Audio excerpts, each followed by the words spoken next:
코로나19가 확산되면서 전 세계에서 공장의 문과 소비자들의 지갑이 동시에 닫히고 있습니다. 그리고 그 충격이 우리 수출에 미치기 시작했습니다. 이번 달 들어 자동차는 30% 가까이 수출이 줄었고 그나마 버티던 반도체도 흔들리고 있습니다. 이희정 기자입니다. 정부는 오늘 완성차와 자동차 부품업체 대표들과 간담회를 열었습니다. 업체들은 생산 차질과 수요 감소라는 이중고를 겪고 있다고 호소했습니다. 코로나19 확산 우려로 문을 닫은 해외 공장이 많은 데다 소비 위축으로 미국과 유럽에서 주문 취소가 속출하고 있다는 겁니다. 4월부터 유럽, 미국 등을 중심으로 완성차 수출이 크게 둔화되고 있고 또 이에 따라 국내 생산 공장의 추가적인 휴업 또는 감산 가능성도 배제할 수 없는 현실입니다. 실제 이번 달 들어 20일까지 우리 자동차 수출액은 1년 전보다 28.5%나 줄었습니다. 자동차뿐 아니라 다른 산업도 대부분 수출이 줄었습니다. 이번 달 20일까지 전체 수출액은 217억 2,900만 달러로 27% 줄었습니다. 0.2% 감소로 선방했던 3월에 비해 감소폭이 훨씬 커졌습니다. 석유 제품과 자동차 부품의 경우는 거의 반토막 수준으로 줄었습니다. 수출 비중이 가장 큰 반도체는 지난달 2.7%만 줄었지만 이번 달은 15%로 감소폭이 커졌습니다. 전문가들은 코로나19로 각 나라가 봉쇄 조치를 유지하고 있기 때문에 당분간은 수출 실적이 나아지기 어렵다고 봅니다. 정부는 이번 주 수출 기업을 포함해 주요 기간 산업에 대한 지원 대책을 내놓습니다. JTBC 이희정입니다. 국제유가가 선물 시장에서 사상 처음으로 마이너스를 기록했습니다. 기름을 가져가면 오히려 돈을 주겠다는 셈입니다. 세계 경제의 위축이 그만큼 심각하다는 이야기입니다. 백민경 기자입니다. 어제 뉴욕 상업거래소에서 5월 인도분 서부 텍사스산 원유는 배럴당 마이너스 37.63달러에 마감됐습니다. 18.27달러에 마감했던 지난주 금요일에 비해 300% 넘게 떨어진 가격입니다. 선물로 5월물 원유를 샀던 투자자들이 원유 인수를 포기하면서 생긴 일입니다. 실제 거래 가격이 아닌 선물 가격이지만 가격이 급락한 원유 시장의 상황을 보여줍니다. 코로나19가 길어지면서 공급에 비해 수요가 크게 줄었기 때문입니다. 기름값이 떨어졌지만 주유소들은 달가워하지 않습니다. 소비자들이 외출을 줄이고 허리띠를 조이면서 기름을 덜 쓰고 있기 때문입니다. 코로나 때문에 소비가 줄어들으니까 거의 공항 쪽으로 가시는 분들 또 이제 나들이 가시는 분들 이런 분들이 거의 많이 줄어가지고 또 세금 때문에 그러지 실질적으로 그 주유소에 남는 금액은 많지는 않아요. 국내 정유회사들은 기름을 만들수록 손해가 나고 있다며 울상입니다. 정유회사는 원유를 정제해 석유 제품을 만드는데 석유 제품 수요가 줄다 보니 이윤이 남지 않더라도 헐값에 팔 수밖에 없다는 겁니다. 정유업계는 올 1분기 영업손실 규모를 2조 5천억 원으로 추정하고 있습니다. JTBC 백민경입니다. 코로나19로 문을 닫는 가게가 늘어나면서 중고시장엔 깨끗한 물건이 쏟아져 나오고 있습니다. 하지만 바로 고물상으로 가는 경우가 많습니다. 새로 가게를 여는 사람이 드물다 보니 팔리지 않아서입니다. 백화점들도 앞다퉈 봄맞이 할인 행사를 열었지만 닫힌 지갑은 쉽게 열리지 않고 있습니다. 정재우 기자입니다.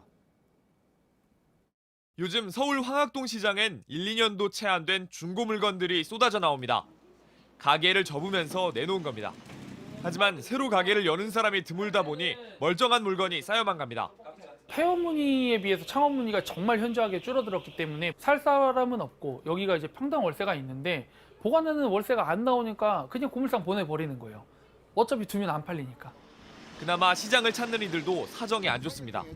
가게도 정리하려고 했는데 지금 이 코로나 때문에 누가 또 하려는 사람도 없으니 또 그냥 뺄 수는 없잖아요. 그래서 제가 큰 돈 들이지 않고 저렴하게 해서 좀 하려고.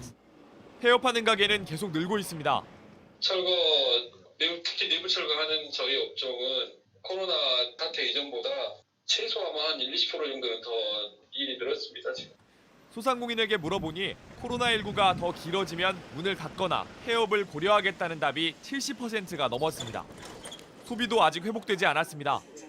백화점들이 지난 주말까지 대대적으로 봄 세일을 했지만 지난해보다 10% 넘게 매출이 떨어졌습니다. JTBC 정재우입니다. 특히 대구의 상황은 더 심각합니다. 물건을 만들어도 외면당하고 계약도 줄줄이 깨지고 있습니다. 대구라는 글자만 나오면 일단 피하자는 움직임에 상인들의 시름이 깊어가고 있습니다. 윤두열 기자입니다. 대구의 한 중소건설회사입니다. 경남 창원 한 공장에 바닥 공사를 하기로 했습니다. 도면을 보고 견적서를 내는 등 구두 계약을 마치고 현장 실사를 하러 갔습니다. 그런데 명함을 받아든 공장 관계자들 표정이 갑자기 굳어졌습니다. 대구 사람이네. 예, 대구 사람인데. 대구 사람이면 공사 뭘 합니다. 이거는 못 주잖아요. 또 다른 중소규모의 안경테 제조업체입니다. 한 달에 8,000개씩 만들다 코로나 확산이 이어진 이후 300개씩만 만들지만 그마저도 재고가 쌓여갑니다. 영업사원들은 사무실 밖을 나가기가 두렵습니다. 전국 어디를 가도 대구에서 왔다고 하면 문전박대를 당하기 때문입니다. 대구 사람은 모든 사람이 코로나에 감염돼 갖고 전파하는 같은 그런 뜻으로 생각을 하고 있으니까 오지 마라. 대구의 한 중고차 매매상에는 지난 2월 18일 이후 차를 사겠다는 문의가 뚝 끊겼습니다. 대구 신천지 신도인 31번 환자가 확진된 날입니다. 피해가 커지자 신천지를 고소하는 데 동참했습니다. 대구의 추가 확진자는 2주째 한 자릿수를 이어가고 있습니다. 하지만 대구 기업과 상인들은 바이러스보다 더 무서운 편견과 싸우고 있습니다. JTBC 윤두열입니다. 이렇게 불황이 길어지면서 재난지원금을 기다리는 분들이 많으실 겁니다. 여당은 선거 때 모든 국민에게 주겠다고 약속을 하기도 했습니다. 하지만 정부와 여당 그리고 여당과 야당 간의 논의에선 오늘도 눈에 띄는 진전이 없었습니다. 김소연 기자입니다. 정부는 요지부동입니다. 하위 70%에만 지원금을 주도록 짜여진 추경안을 늘리는 건 물론이고 가구별 지원금을 줄여 지급 대상을 온 국민으로 늘리는 방안도 고려하지 않고 있는 겁니다. 민주당 소속 국회 예결위 관계자는 JTBC에 정부의 지급 대상을 늘리는 수정안을 짜오라고 했는데 대답이 없다고 분위기를 전했습니다. 이렇다 보니 총선 대승을 이끈 여당의 전 고위 당직자는 기재부 공개 비판에 나섰습니다. 3조 정도 차액에 해당되는 그 돈 문제가 아닐 겁니다. 이건 철학의 문제인데 기재부가 정치를 하는 거다라고 생각을 합니다. 민주당은 일단 내일까지만 기다려보겠다며 추경안 심사에 나서지 않은 야당도 압박했습니다. 미래통합당이 재난지원금 지급에 대해 말 뒤집기를 하고 있어 대단히 유감스럽습니다. 그래도 통합당은 또 여당과 정부부터 합의해 오라며 공을 넘기고 있습니다. 민주당이 정부 문재인 대통령이 제출한 추경 예산안에 문제가 있다고 생각하면 수정 예산안을 만들어야 합니다. 결국 민주당이 지원금 전 국민 지급 공약을 지키려면 정부 그리고 야당을 동시에 설득해야 하는 상황이 이어지고 있습니다. JTBC 김소현입니다.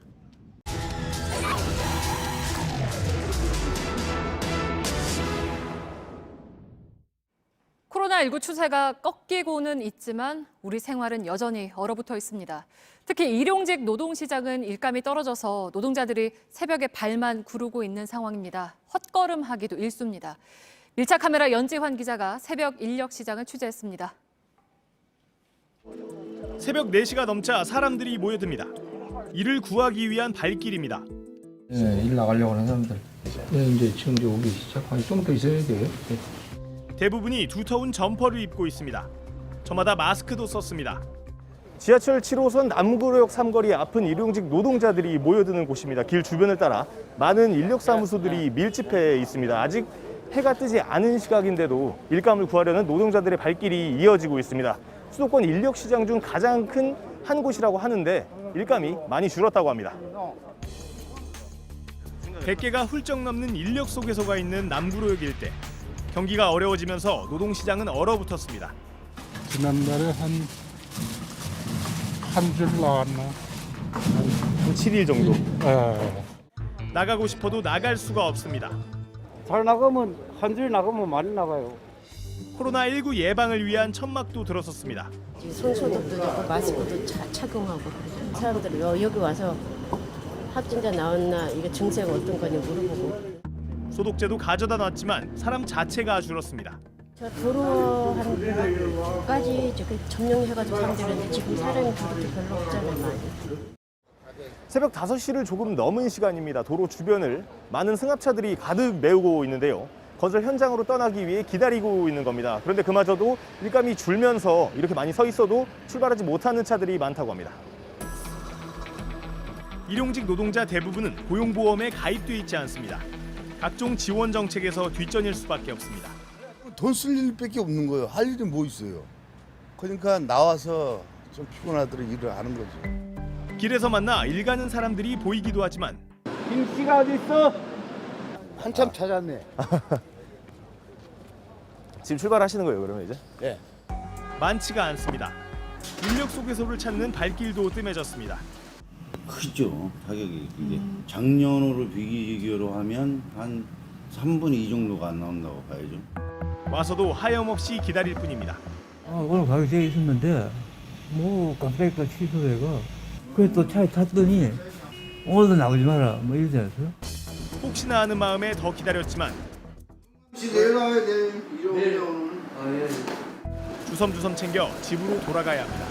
알바 볼 거고 네. 광고 그냥 할 거 있으면 내가 이거 하고 다음 날 새벽 같은 곳을 다시 찾았습니다. 여전히 사람들은 서성이며 일을 찾습니다. 이곳 남구로역 일대는 크게 두 가지 지역으로 나뉘어져 있습니다. 이 반대편은 한국인 노동자들이 주로 기다리는 곳이고요. 이 건너편 은행 앞은 중국인 노동자나 동포들이 일감이 있나 기다리는 곳입니다. 주로 중국인 노동자 비율이 높다고 하는데 이번 코로나19 사태 이후로 본국으로 많이 돌아가기도 했다고 합니다. 당장 하루가 급합니다. 일이 있어야 뭐 어떻게 해먹죠. 집세 내야지 먹고 사는 게 엄청 힘든 거죠. 지금. 코로나가 지금 싸그러져도 일이 없으니까요. 이게 문제라고. 날이 밝아오는 새벽 5시 55분. 환경미화원들의 청소는 파장을 알리는 신호입니다. 저희가 좀 줄고 코로나 때 막혀갖고 사람들이 많이 없어졌어요. 돌아가시는 것만. 이제 다시 집으로 가야 합니다. 발이 떨어지지 않습니다. 25년 동안 욕심도 안 부려요. 먹고만 살면 되는 게요. 그렇게 좀 잘 살아보려고 그렇게 안 돼요. 이제는 끝났어. 이렇게 이곳에 청소가 시작되면 새벽을 버티던 사람들의 흔적은 지워지고 노동자들은 다시 내일을 기약해야 합니다. 이들이 맘 편히 내일을 맞이할 때까지는 시간이 얼마나 더 걸릴까요? 밀착 카메라 연주환입니다. 코로나19로 우리의 삶을 풍성하게 만들어주던 공연계도 위축되고 있습니다. 끝까지 버티던 소극장들이 하나 둘 문을 닫기 시작했습니다. 강나현 기자입니다. 뮤지컬 사랑은 비를 타고 연극 구름빵까지 화려한 공연들이 이어지던 소극장 나무와 물은 이제 더 이상 문을 열지 않습니다. 감염병이 확산되면서 2월부터 공연을 할 수 없게 되자 그나마 조금씩 들어오던 수입도 끊겼습니다. 소극장 월세를 감당하기 어려웠고 채 2달을 버티지 못하고 폐업을 선언했습니다. 대학로 다른 극장도 상황은 비슷합니다. 그러니까 뭐 어디 물류창고나 뭐 이런 데 가서 좀 일을 한다는데 뭐 그쪽에도 뭐 그것도 쉽지 않은가 봐요. 이제 극단에서 또 어떻게 좀 해줄 수 있는 부분이 없기 때문에 좀 안타까움이 있죠. 또 그런. 대학로 일대 민간 소극장은 140곳 정도 되는데 80%가 코로나19로 공연을 멈춘 상태입니다. 1월부터 3월까지 공연 취소가 이어졌습니다. 전국 공연장도 상황이 다르지 않습니다.